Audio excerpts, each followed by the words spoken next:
a new task, Domain 2, Task 3. So this is the last task in Domain 2, and we're going to be talking about system design principles, basically the design of the project, project management, that sort of thing. So let's get right into it. System design principles. These are the basic 100,000-foot altitude view. The design process starts with planning and assessment. So this is where we start with the scope, the context, and the goals of the security project. We've covered this. Identify critical assets, threats, vulnerabilities, risks, and requirements. We did that in the earlier sessions. So you've got to find out what could be exploited, the potential risks, and the requirements for protection. We then focus on proactive measures before incidents occurs. That should be your system design. It shouldn't be planning for after something happens. It should be proactive and planning for before it happens. Once we have proposed solutions, we validate them both operationally and financially. That ensures the system works in real-world conditions and that the cost is justified and fits in with the budget. And finally, we provide clear design documentation. So that includes detailed, unambiguous instructions, drawings, so that vendors, contractors, installers all have the same understanding. Systems design. There should be an integrated support to security system designs. That means all your components, that will be physical devices, human resources, operational processes, are planned and implemented together as a cohesive system rather than separate silos. This ensures each element supports and enhances the others. So we combine equipment, personnel, and procedures. We leverage the strengths of each. So technology would provide detection and control, personnel provide judgment and response, and procedures ensure consistent, effective action. The design must focus on cost effectiveness and performance. It's not just about having the most advanced technology, but also about ensuring the chosen solution delivers the desired security outcomes within budget restraints. And finally, these principles apply broadly to technology, procurement, and other security elements, meaning the same integrated performance-driven thinking should guide equipment selection, purchasing strategies, and even procedural planning. So let's have a look at the design process. So it should be a sequential phase-by-phase process. That means the project progress is clearly defined and can be monitored much easier. Each one of these sequential phases should build on the previous. And this methodology reduces the risk of errors and ensures that all necessary details are addressed before proceeding. The quality of work, because each phase output feeds the next, the quality of work in early stages dictates later stages. For example, an incomplete risk analysis can lead to flawed design decisions. So all of this must work together. Staff or budget increases don't greatly shorten the process. So adding more money to it or adding more staff to it, it usually doesn't speed up the process significantly. It's more about critical thinking, coordination, and approvals. So they all take time. And if you rush them, they can lead to costly mistakes. When a physical protection system projects are part of a facility upgrade, you have to follow architectural schedules and guidelines. It could be a historic building you're working on. Typical phases, and this is really quite typical, you would start with risk analysis, go to conceptual design, design development, construction documents, bidding, and construction. And we're going to look at all these phases. So, initial phases. We start by gathering asset and environmental data. That means, we discussed this before, it means collecting detailed information about the physical, operational, and environmental context in which the system will operate. Will it be in a storm area? Will it be in an earthquake zone? All that information has to be gathered. We develop then the basis of design. That's the foundation for a detailed design. It's like a blueprint. It documents the project's objectives, constraints, and conceptual approach. The next phase is to identify threats, assets, vulnerabilities, and risks. You can use formal assessments and operational audits. They provide an objective and structured evaluation.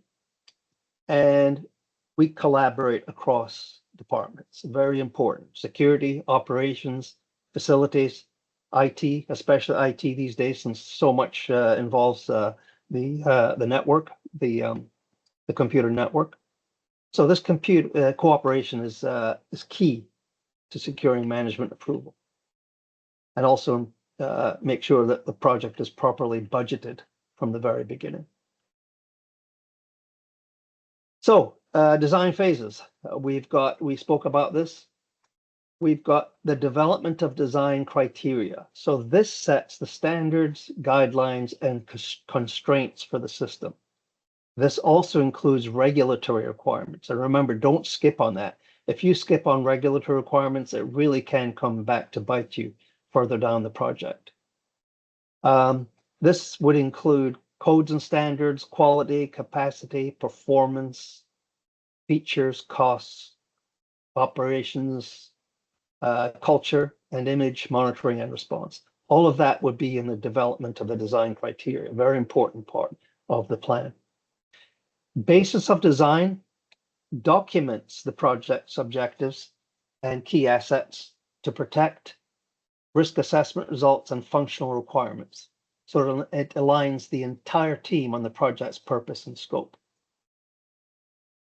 The conceptual design phase, it transforms requirements in the first two phases into an initial security solution described in narrative form and supported by high-level diagrams and budgets ready for management review. The design and documentation phase refines concepts from part 3 into detailed, actionable construction documents and specifications. These guides are for vendors, installers, and project managers through implementation. Specifications and drawings. They define both the what and how of the system. Specifications detail performance and construction requirements, while drawings visually depict the placement, connections, and integration. And finally, hardware schedules and coordination. So typically that will be a spreadsheet that would list all of your devices on the hardware side. It will be the device type, the quantity, location, manufacturer, that sort of thing.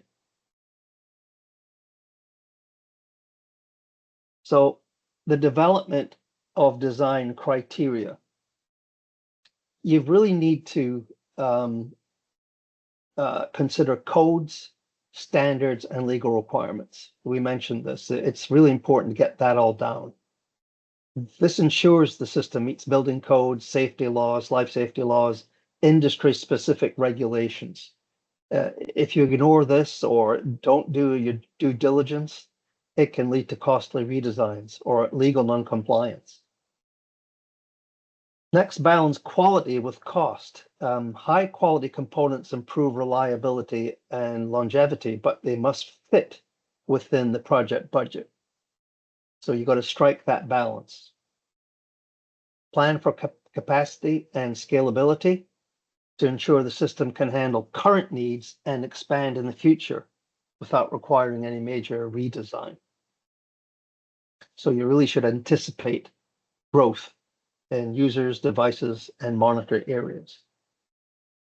Define the performance parameters, such as throughput, reliability, and integration requirements. These benchmarks guide procurement and help evaluate whether the system meets expectations. Identify key features and cost drivers early. Features like biometric access, advanced analytics, or redundant power systems may be desirable, but they will significantly impact the cost. Account for operational impact, culture, and image. The system should align with daily workflows, corporate culture, and public perception. A visible professional security presence can reassure staff and visitors. And plan monitoring and response capabilities.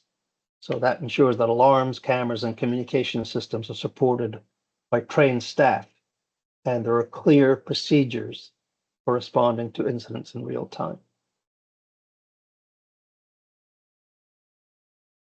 Next phase, basis of design. So this outlines critical assets and protection objectives. So these define what needs to be safeguarded and the goals for keeping those assets secure. Then we summarize the risk analysis results, condensing findings on threats, vulnerabilities, and potential impacts into clear, actionable points. We then list functional requirements, which are the must-have capabilities the system needs to meet the protection objectives, such as detection, delay, or monitoring capabilities. This describes the proposed systems, personnel, and procedures that together will fulfill the requirements. So this ensures that technology, human resources, and operational protocols are aligned. And finally, this is used to gain project consensus among stakeholders, ensuring everyone agrees on the scope, the objectives, and approach before moving into the detailed design. So once we have the basis of design, we then move on to the conceptual design. So this is developed based on risk assessment. So this ensures that all proposed measures directly address the identified threats, vulnerabilities, and risks. This would combine systems, procedures, and personnel, and the design is expressed in a narrative form and includes an initial budget to provide decision makers with both the vision and a preliminary cost estimate. Again, this is a preliminary cost. This conceptual design would incorporate protection and depth strategies, creating your multiple layers of security. And finally, it's used for management approval before the detailed design. So this is a key checkpoint where leadership decides whether to move forward with the project or not. Next up, design and documentation. Sometimes it's called DD. I've seen consultants use that phrase. So design development, that is usually from preliminary to 50 to 60% completion. The next phase, what they call CD, you'll hear them talking about DD and CD. You know that if it's on the CD phase, you're 60 to 100% completed. So under the construction documents, you would have the drawings, you would have specifications, a bill of material, refined system budgets, and contract terms and conditions. So all of this has to be lined up. The more detail you can provide, the better the bid quality and cost control. So clear, comprehensive documentation reduces ambiguity. You don't want ambiguity in these documents because it can cause confusion amongst bidders and contractors and everyone else. The specification phase. So this is where you get together the performance and the construction criteria. That means stating exactly how the system should function and the standards for how it should be built. You have to ensure consistent understanding among bidders, so everyone competes on the same scope and quality requirements. So without clear specifications, bids can vary widely and very difficult to compare.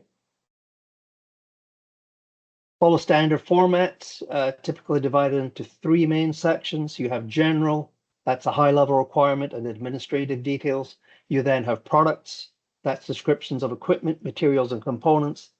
And then you have execution, which is installation methods, quality control, and testing procedures. And of course, you should, this would also include codes, testing, maintenance, and integration details. The drawings. This is where you have an actual visual representation of design intent, showing contractors exactly how and where systems should be installed. This can include plans, elevations, details, riser diagrams, and hardware schedules. Typically, these days, it used to be all printed on paper. Of course, nowadays it's all done with computer-aided design and drafting, either CAD or there's 3D CAD now that they use to clarify design. And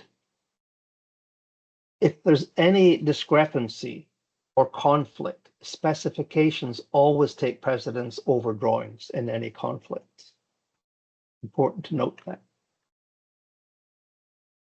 Here's a typical floor plan you might see. They would have product icons here that would mean, a particular product type.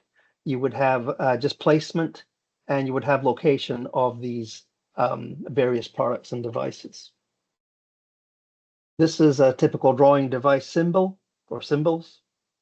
This is typically what you would see in a zoomed in view of that. And then also on the drawing might be details of that device. It would give you installation instructions. What size mounting holes should you use? What size screws? And where would it be installed? This is a sample riser diagram. It typically means you're going through floors to higher floors with either wiring or cabling or even MEP, whatever you're doing. Hardware schedules. Let's talk a little bit about that. These are typically tables, and typically they're done in Excel, Microsoft Excel, or spreadsheet of some kind, and they would be relating security devices to their location, and it should be a very structured, easy to reference format. The hardware schedule provide details not easily shown on drawings, and they're common for doors, cameras, sensors, and panels. And they may be on the drawings, it may be in the package with the drawings, or it may be on the specifications. What it looks like is this. You would have your camera number, the location, the manufacturer, the reference sheet detail. All of this can be on a hardware schedule, and there's no real format for it. You really make it logically as you can, but typically you would have location, manufacturer, might even be model number on there, and other factors for your hardware schedule. Design coordination. So typically there may be architects involved, there may be architects and engineers involved, but you should definitely coordinate with architects to ensure there's adequate space for equipment and it fits in with the overall design of the building.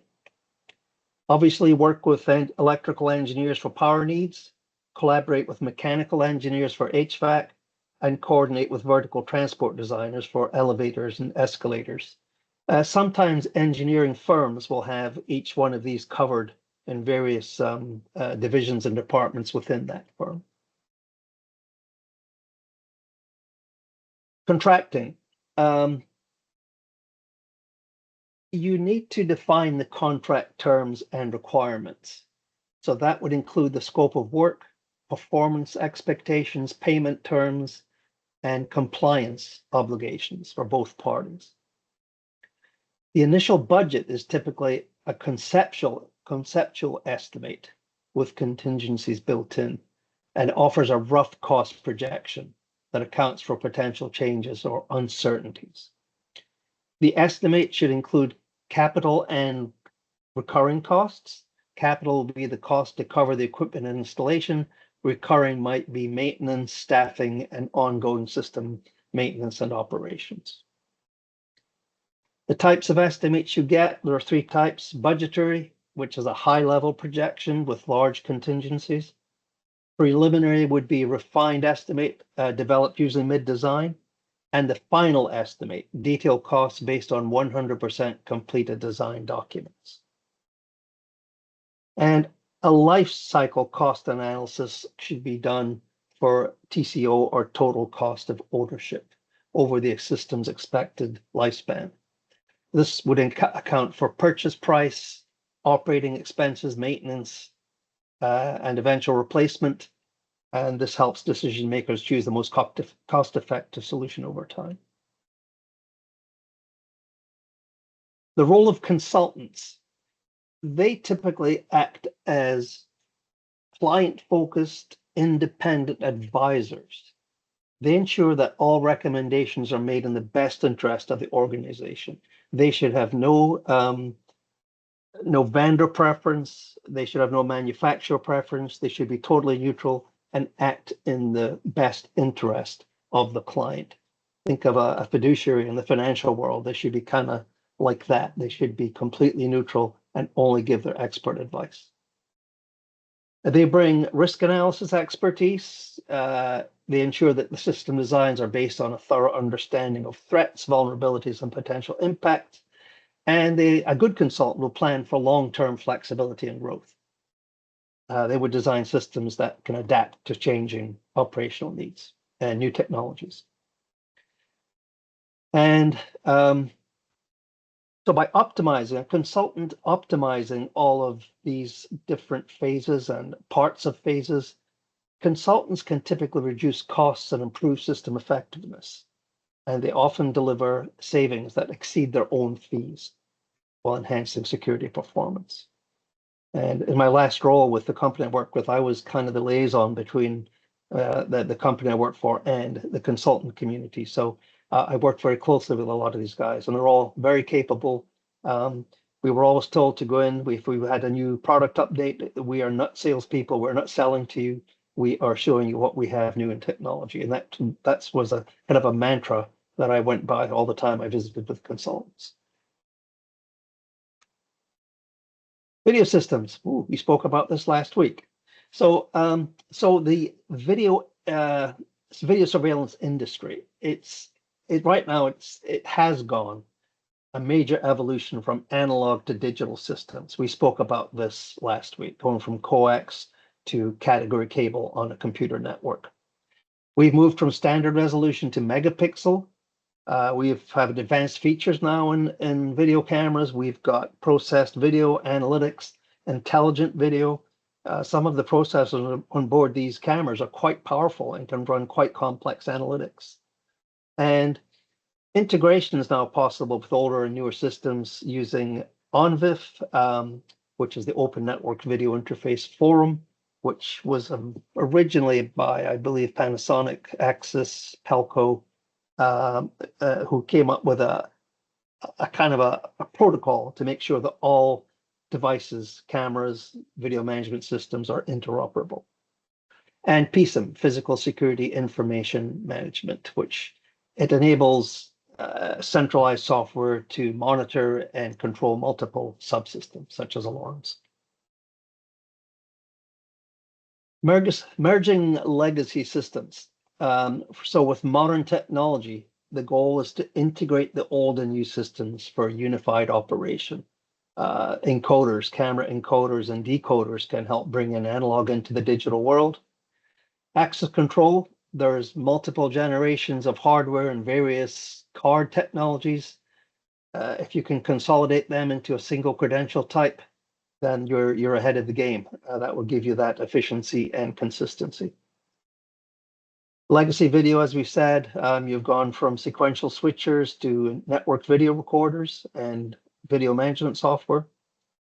Legacy intercoms, they've now moved to VoIP or voice over IP, again on the data cable. And security networks, it can be dedicated or shared. My preference is always a dedicated security network using its own cabling, but it is possible via a virtual LAN to tunnel through your existing network and use your existing network to tunnel your security system through that. But you've got to be careful of good bandwidth management when you're on a VLAN. You've got to make sure your cameras don't hog down the whole network. Video and integration. Megapixel video requires better lenses, higher bandwidth for storage. Learning algorithms establish normal baselines to detect anomalies. ONVIF founded to ensure IP-based interoperability. So that means organizations can integrate equipment from multiple manufacturers without being locked into one vendor. And PSIM, Physical Security Information Management. This brings together different disparate systems, video access control, alarm sensors, into a single unified view.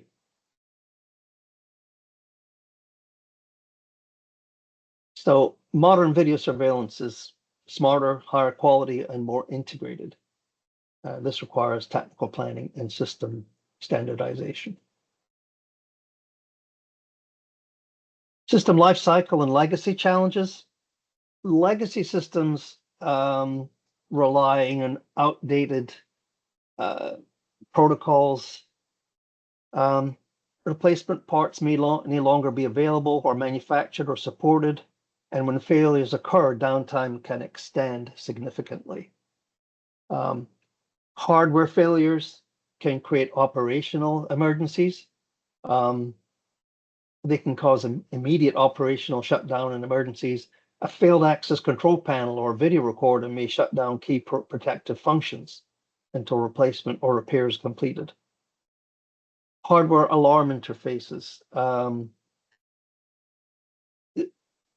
The one advantage of a hardware alarm interface is that these are often, they are immune to software version mismatches, meaning that the alarms still trigger properly even if the software system has been updated or modified.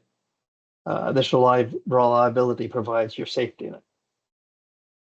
And while legacy systems may continue functioning, their unreliability and lack of support make them high risk. That's why you need a proactive replacement and upgrade strategy. Different types of procurement. There is sole source, RFP or IFB. RFP, sole source being from a one single manufacturer or agreed manufacturer. RFP would be a request for proposal, and IFB would be an invitation for bid. The type you choose affects your design detail. For example, an IFB requires highly detailed specifications to ensure accurate pricing, whereas sole source procurement may require less documentation when working with a known single vendor. Pre-bid conferences improve clarity, very important for any project. If you have a project coming on with a pre-bid conference, you have to go. You must send someone, either yourself or a representative, that takes notes so that everyone is on the same page. You get to ask questions if you're not sure, and it's very important to attend those pre-bid conferences. When you review or evaluate proposals, it's essential to look at their completeness, the quality, and their life cycle cost, not just the initial purchase price, so that long-term operational expenses are also considered. So the selections should be made based on best value, not just lowest price. The right choice strikes that balance between cost and quality, vendor capability, experience, and the ability to meet project requirements. So pitfalls in security procurement. An overemphasis on low price when selecting providers. This is one of the biggest mistakes in procurement. Cost is always a factor, yes, but choosing the cheapest option often leads to hidden risks. Short-sightedness often compromises service quality. Low-cost providers may cut corners on training, supervision, equipment, or staffing. And a more sustainable approach would be to balance cost with service quality and provider reliability. You have to research this and make sure you do get the best possible vendor or product for your project.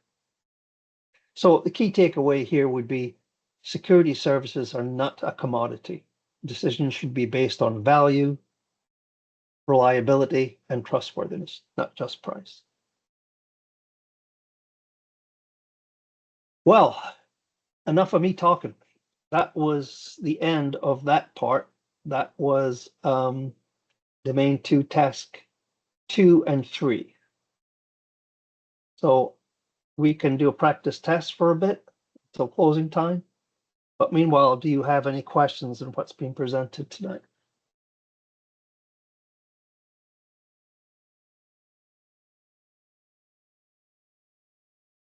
I don't have any questions. I do want to comment though, Mhm. being a consultant, that, you know, there are times where sole source does not necessarily yield the best savings or the best cost. Sometimes it, and sometimes it does require a little bit more detail than just a, you know, performance spec, if you will. So Yeah. I just wanted to make that distinction, because everything else is just spot on. I just know that sometimes between that and also like the IFB, which can also mean issued for bid, stuff can it's there's pros and cons to both sides, I can say, and or I should say that there's a little bit of both on both sides. So Yes. sometimes it can lead to lower costs or better, you know, economies of scale, but at the same time, it can be just the opposite. So, Yeah. Absolutely right. I agree. I agree 100%. but I totally appreciate, you know, your perspective and comment. So, thank you. Yep. Yeah, I will say that it's good to work with a consultant, but it's also good to find a good consultant, Yeah. because in many cases, when you review documentations, the documentation in a bid, for example, it doesn't make sense. Okay, the specification, it doesn't make sense with the door hardware schedule, or the drawings have some discrepancy between drawing and door hardware schedule, or scheduling in general. Sometimes I feel, and it's not in this case, I'm not in contract of the consultant, no. It's more encourage them that really review the documentation, because many times you find documentation that looks like a copy paste. Okay, you copy and paste from different projects, and that is the discrepancy that you find when you are reviewing a project. It is, for example, the drawing that I put in this, we have that discussion a few days ago in LinkedIn. The drawing, one of the detail that I put in this presentation, is a really good detail. But many of the it's the first time that I saw a drawing like that. And for that reason, I took that one and put in the presentation, and I have that conversation with that consultant, because it's a really good one. It's including the end of line resistor in that drawing is pretty good. Okay, you cannot find those type of detail in many other drawings. But yeah, it's good to know. We can move on to the questions. We have almost 15 minutes. Wow. Yeah. It's a lot of questions, but as always, you will have the questions or the quiz in the website. You can go in your own piece And if you have any question about the test practice, let us know.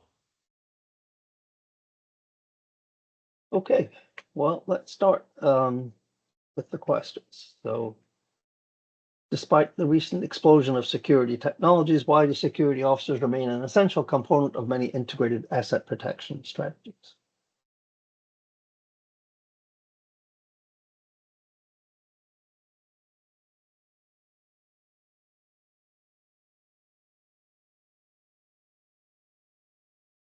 And this one, I think, is fairly easy. We've covered this in quite a bit of detail. Yes, well-trained security officers provide a human element that technology alone cannot completely eliminate. And this is the quote from the POA, Chapter 12, Section 12, page 417. In the context of security, what does a system primarily encompass?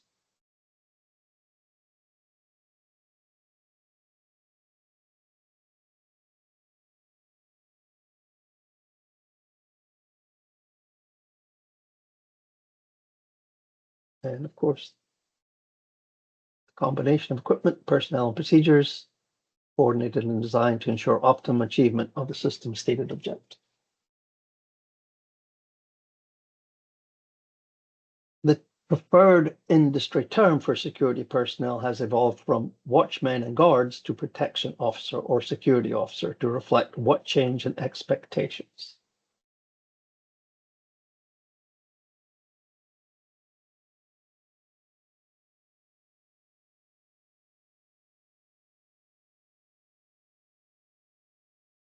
And that, of course, is owing to increased levels of responsibility, training, and professionals.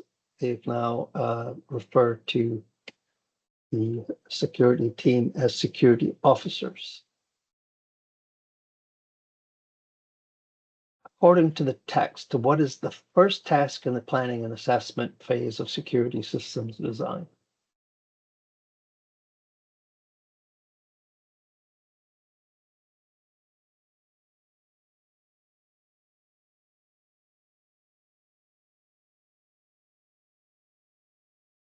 That should be fairly easy. We have discussed this in quite detail this past few weeks, but it's important to identify the critical assets, potential threats, vulnerabilities, likely risks, and functional requirements.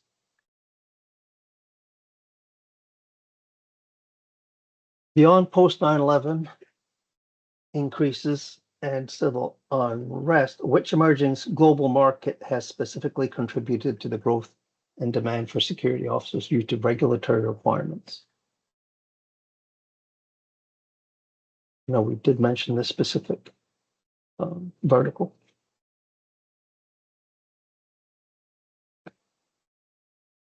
That, of course, is legalized medical and adult use cannabis industry, which is a huge industry these days. System design is described as a serial process. What does this imply for its progression?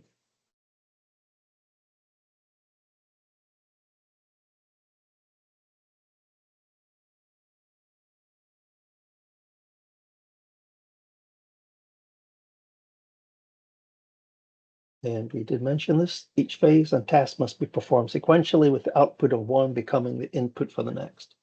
So that's why each phase must basically check itself. How have advancements in security technology specifically challenged contemporary security officers?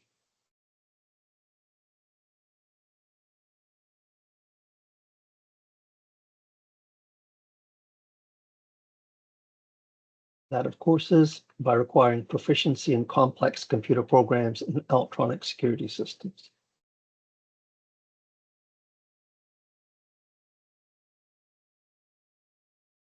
Spending necessary time and effort in the planning phase of security system design yields what primary benefits?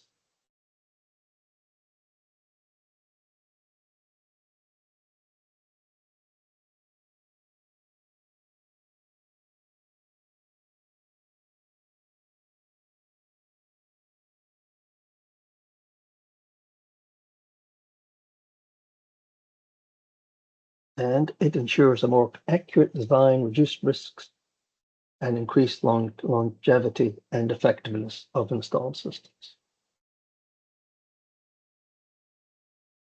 Question 9, why are security officers increasingly providing services beyond historical security functions, such as customer service or communications?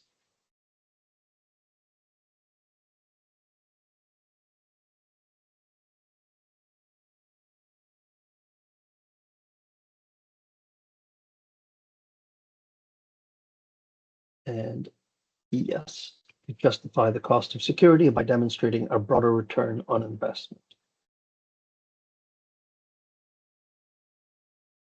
Just remember all these questions and the answers. This is the POA. This is from the POA, which is where the questions in the PSP exam will typically be gotten from. What is the crucial outcome of the overall planning phase in security system design, serving as the basis for eventual design?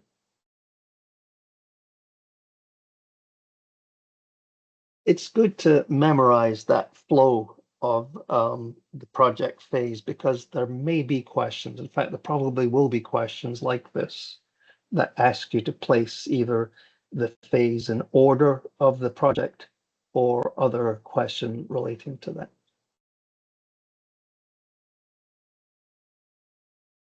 So this phase would be include a set of security requirements or objectives, also called a design basis.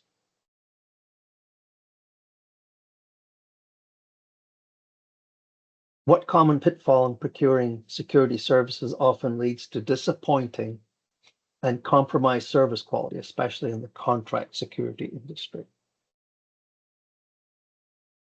I mentioned this a couple times.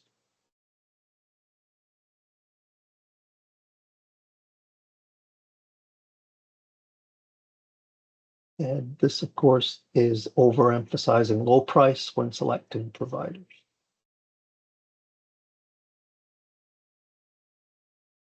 Why is it useful to add a level of confidence factor, for example, detect and delay rather than prevent, to each functional security requirement in the design process?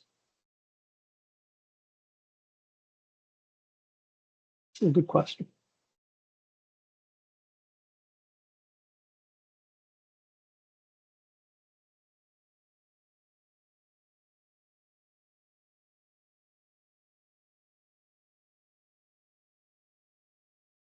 And the answer here is to set realistic expectations, as absolute objectives are often impractical or too costly, focusing on consequence mitigation. According to the necessary human being concept, which of the following scenarios definitively calls for human capabilities at a security post?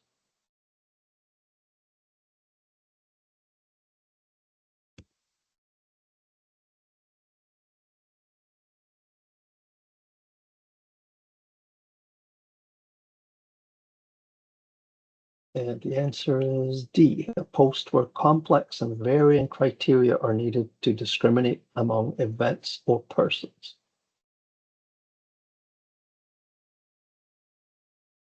Failure to adhere to applicable national and local building, fire, and life safety codes during security system design can lead to what costly consequence?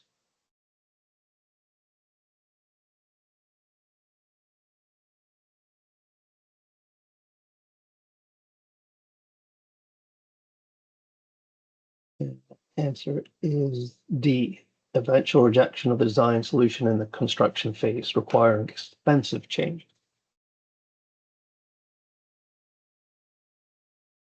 What is the key advantage of a proprietary in-house security officer program over a contract security program?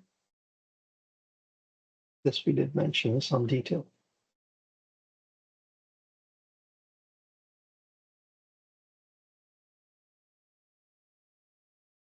And these kind of questions I have seen before, comparing proprietary and contract security.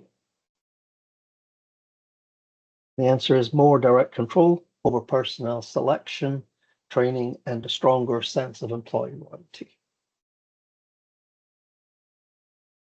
An essential component in any security system, particularly with increasing business continuity needs, is the design of a centrally located security operations center, or SOC. What is its core function?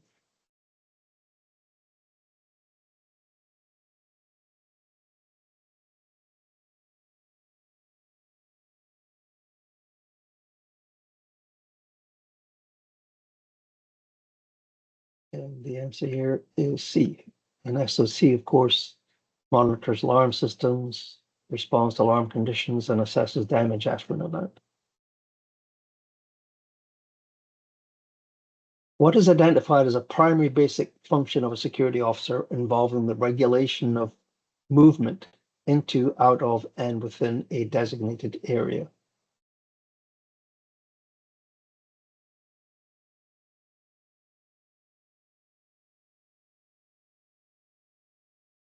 And of course, that is access control, human access control. In a construction-related procurement, what is the relationship between specifications and drawings, and which holds precedence in case of discrepancies?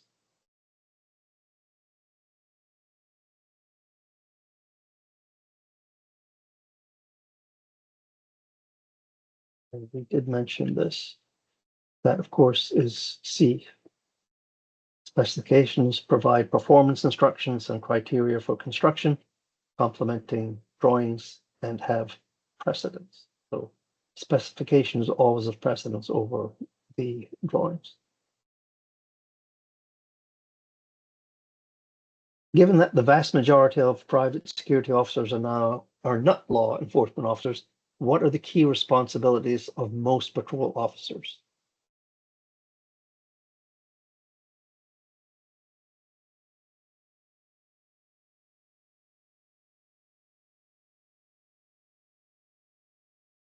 Of course, one of their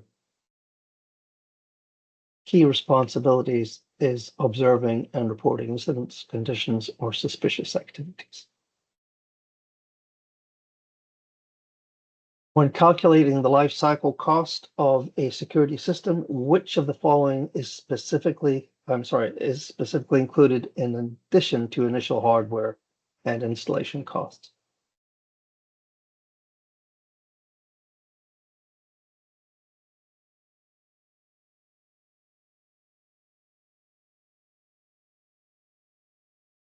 And that, of course, is recurring costs such as personnel, power consumption, consumables, and maintenance. A security officer monitoring a central control facility primarily relies on proficiency in what, given the range of systems they oversee?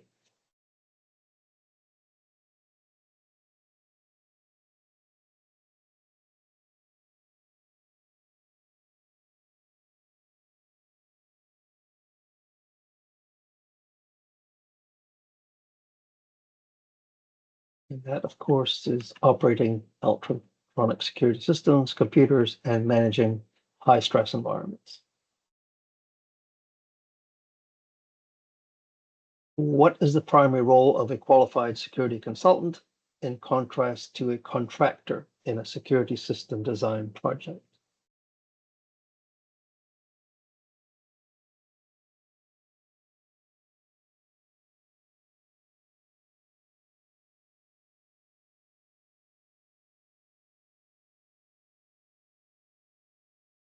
And of course,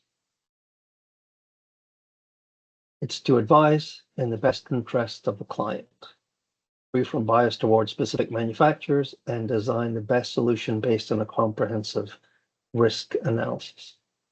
I 100% agree with that. Let me see, it's like 2 minutes to go, maybe 2 more questions. When encountering a person exhibiting an altered mental status, what is the security officer's immediate and primary responsibility?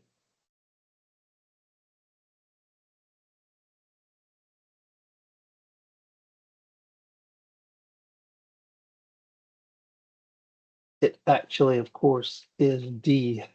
You may be in a liability situation if you try to administer anything, including medication or any other technique. So you should make the person and scene safe and call for emergency medical services.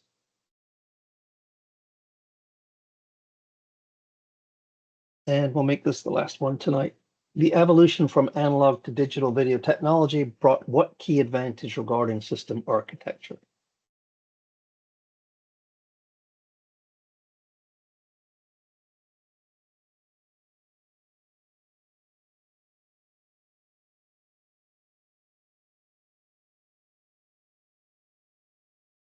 Of course, digital systems are highly flexible in architecture, support various recording and failover configurations. Yeah, Nelson, I think that's probably a good place to stop, right? Yeah, I think it's almost 7. And as always, I would like to thank everybody to be here. I enjoy to do this kind of training or study group. You will have in this particular topic, we have 40 questions. You will receive, you will receive on Monday the email with a link for the rest of the question, all the questions. But always you can go in the website and you will find that information. Also, if any one of you guys or girls are going to GSX, I will be there. I would like to meet with you in person. Send me an email if you will be there, and we can maybe drink a cup of coffee, talk a little bit about this program. And another thing that I will ask you, all of you, if you can, is I want at least to spread the word about this study group. Maybe a next section that we can do next year or in a couple of months. If you can go and send me an email with the recommendation of how we can improve this, what do you like in order to improve the program, let me know or send that recommendation or go into LinkedIn and put a recommendation in order to spread the word about this study group. Thank you and have a good night. Yeah, thanks Thank everyone. you, Alan. Sorry about the delayed start. No problem. Thank you. Bye. Bye.